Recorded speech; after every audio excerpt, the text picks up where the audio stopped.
আমরা একজনকেও পুশিন হতে দেইনি।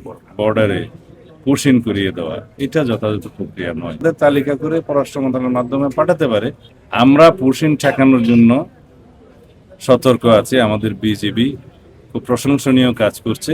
প্রত্যেকটা বর্ডারে যেখানে যেখানে পুশিনের চেষ্টা হচ্ছে সেখানে তারা বাধা দিচ্ছে এবং আমরা ডিপ্লোম্যাটিক্যালি তাদেরকে আহ্বান জানিয়েছি, যদি সেরকম কোনো বাংলাদেশি নাগরিক সেই দেশে অবস্থান করে থাকে তাহলে পররাষ্ট্র মন্ত্রণালয়ের মাধ্যমে তাদের তালিকা যেন প্রদান করে।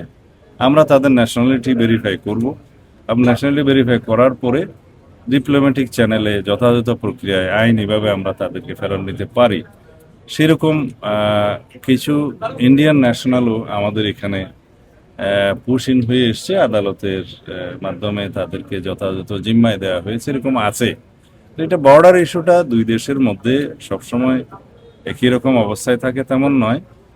তো যেহেতু পশ্চিমবঙ্গে একটা নির্বাচন হয়েছে, নির্বাচন পরবর্তী যে নতুন ওখানে স্টেট গভর্নমেন্ট আসীন হয়েছে, তাদের কিছু হয়তো নির্বাচনী এজেন্ডা ছিল, সেই হিসাবে হয়তো তারা এটা প্রদর্শন করতে পারে যে তারা বিদেশি নাগরিক থাকলে করবে, ফেরত পাঠাবে। বাট এই প্রক্রিয়াটা যথাযথ নয় যে কাউকে ধরে বর্ডারে পুশিন করিয়ে দেওয়া, এটা যথাযথ প্রক্রিয়া নয়। যদি সেরকম কোনো নাগরিক আমাদের থাকে সেই দেশে, তাদের তালিকা করে পররাষ্ট্র মন্ত্রণালয়ের মাধ্যমে পাঠাতে পারে। আমাদের ডিউ প্রসেস হচ্ছে আমরা তাদের ন্যাশনালিটি ভেরিফিকেশন করব। যদি সেরকম হয় আমরা আইনি প্রক্রিয়ার মাধ্যমে তাদেরকে ফেরত আনতে পারি।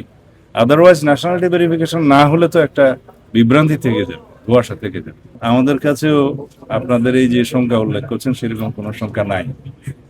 আমরা একজনকেও পুশিন হতে দেইনি। আমাদের বিজিবি সতর্ক অবস্থায় আছে।